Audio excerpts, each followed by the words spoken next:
Globally, passive investing strategies are gaining much attention with the proliferation of products and growing asset under management. India too has started on that path as we see more investors warming up to the idea of investing via index funds and ETFs, which is now moving into the next phase of evolution with the introduction of smart beta passive investing strategies. Hi everyone, my name is Shankar Nath, and in this video we shall examine the pros and cons of one such popular smart beta strategy, which is based on the concept of low volatility investing. In doing so, we shall train our focus on the Nifty 100 Low Volatility 30 Index and investigate if this strategy actually offers investors a better risk-reward trade-off, or is it merely a good marketing story. और हाँ, अगर आप इस video को हिंदी में समझना prefer करते हैं तो CC बटन दबा के हिंदी सबटाइटल्स को ज़रूर ऑन करें. Let's begin.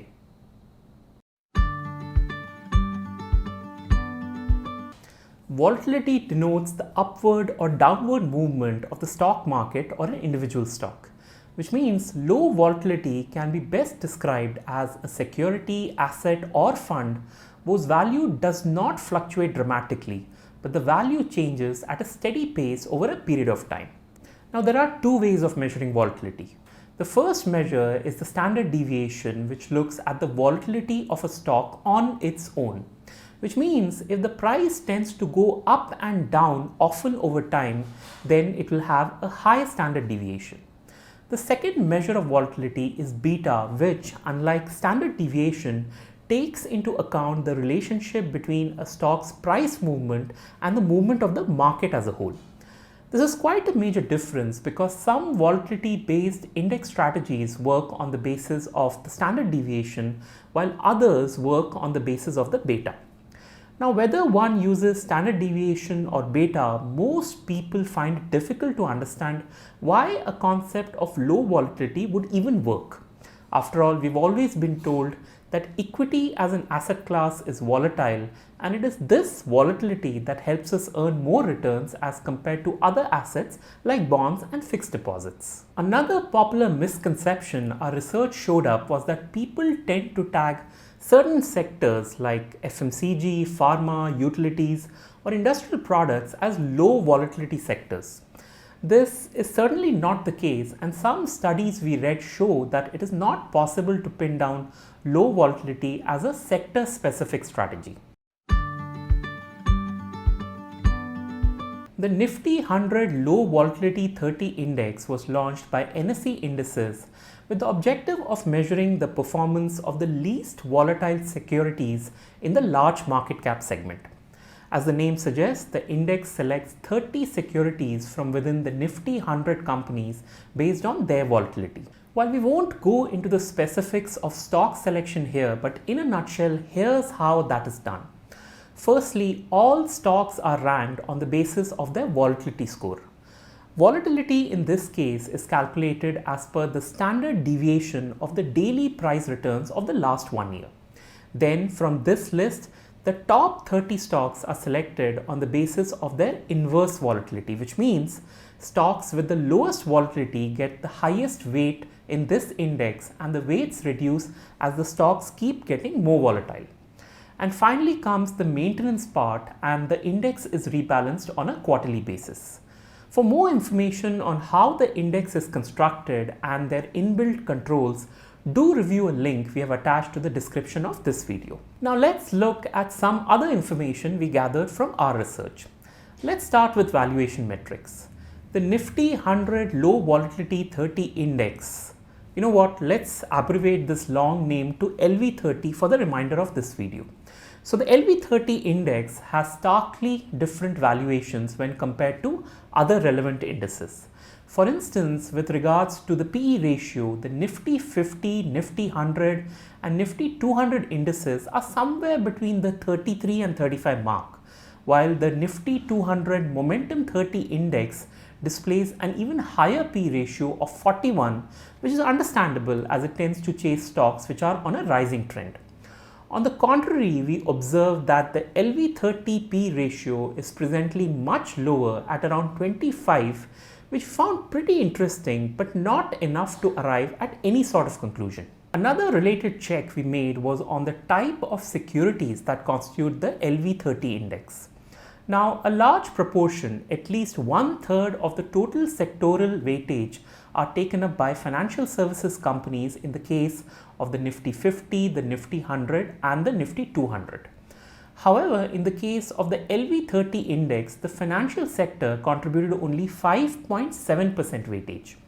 In fact, the largest contributing sector here are consumer goods, which include the likes of Dabur, Hindustan Unilever and Nestle India, that presently make up the top 3 companies for the LV30 index.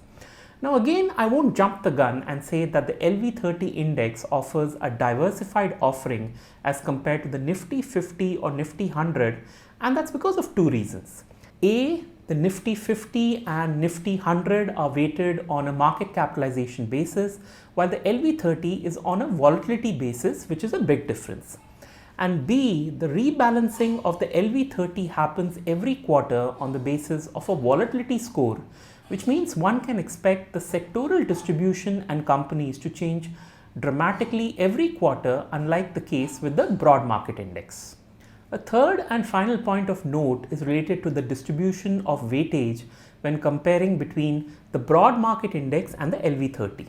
For instance, we generally see that the top holding within the Nifty 50 has a 9 to 10% weightage, and then it keeps on reducing gradually.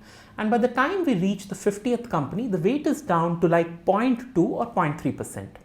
However, with the LV30 index, the distribution of weights across the companies is pretty uniform at 2 to 4%, which might give us a feeling of it being an almost equal weighted sort of an index based on volatility score. However, whether this has any positive or negative impact on the performance needs to be examined, which we'll do in the next section of this video. The concept of low volatility investing is based on cushioning the potential damage of a sudden market downturn, which is then done by using stocks which are less volatile to such situations. In other words, the objective here is not to give aggressive top of the chart performance, but that does not mean that the Nifty low volatility index can be positioned as a balanced fund either. So let's compare the annual performance of the LV30 index with some popular indices. More specifically, let's look at the years 2008, 2011 and 2015, which were negative years for most major indices. The data here shows that the LV30 index strategy has done really well and has delivered an alpha of 9 to 13% in those years. The year 2020 was a volatile year with big ups and downs, and here too we see that the low volatility investing strategy is doing much better than the broader indices. This sort of shows a pattern wherein in periods of sudden downturns, as expected, the LV30 index strategy performs quite well. However, in a complete reversal of fortunes, the performance data also shows that the LV30 does not perform well in rising markets, as we see in 2007, 2017 and 2019. Which means, like any index strategy, you will have periods where the strategy overperforms and in years where it will underperform. But generally, when compared to the benchmark Nifty 100 index, the low volatility 30 index seems to show a better cushioning of the downside, which in turn leads to better long-term performance. Okay, one more scenario. So we have done 2 passive investing strategies on this YouTube channel, the Momentum 30 strategy and the low volatility 30 strategy. In both cases, we saw that these strategies overperformed the Nifty 50 in 10 out of the last 15 years. Now 10 out of 15 is pretty good, but then we were like, what would happen if I were to use both these strategies, so 50% weightage for the momentum index and 50% to the low volatility index? So when we did this 50-50 scenario, we see that this combination would have done even better than the standalone strategies and would have outperformed the Nifty 50 in 12 out of the last 15 years. So that's some interesting food for thought here. One of the questions that came up within our team was, is the low volatility index a good replacement for debt or balanced funds? In our opinion, the answer to that is no. The Nifty 100 Low Volatility 30 Index is a 100% equity index and includes risks which are similar to what other equity products have. And that's the reason why this index is rightfully tagged as one having very high risk in the SEBI defined riskometer. Now, like every equity product, this index too carries some advantages and disadvantages. In terms of advantages, one, the index consists of only blue chips, which can be comforting to most investors. Two, since it invests only in blue chips, there is low liquidity risk, so that's good. Third, the returns can be expected to be less volatile. And finally, it's a system, so there are no biases in the selection of companies. So overall, it's an index for people who are looking for long-term appreciation with relatively stable volatility.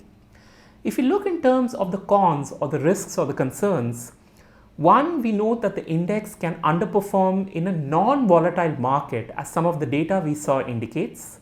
A second concern that is levied on this strategy is that it is interest rate sensitive.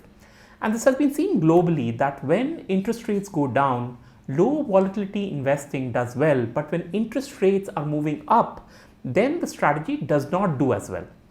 Well, we haven't examined this in the Indian context, but this surely is something we'll want to watch out in the future. And the third concern is something which is often said for all strategy indices, and that is the back-tested nature of its creation. Personally, this is not something that we will look into much because what we do in the future is mostly the aggregate of our past experiences.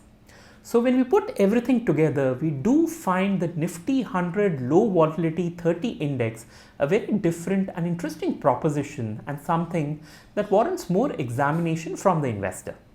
So use this video as a starting point and do your own research and let us know what you find by writing it in the comments box below. And with this, we come to the end of this video. If you like this presentation, then do subscribe to the ETMONEY YouTube channel and help us spread the good word by sharing it over WhatsApp, Facebook and Twitter with your friends and connections. Thank you for your time and we look forward to catching up with you next week over another insightful video. Until then. Mutual fund investments are subject to market risks. Read all scheme-related documents carefully.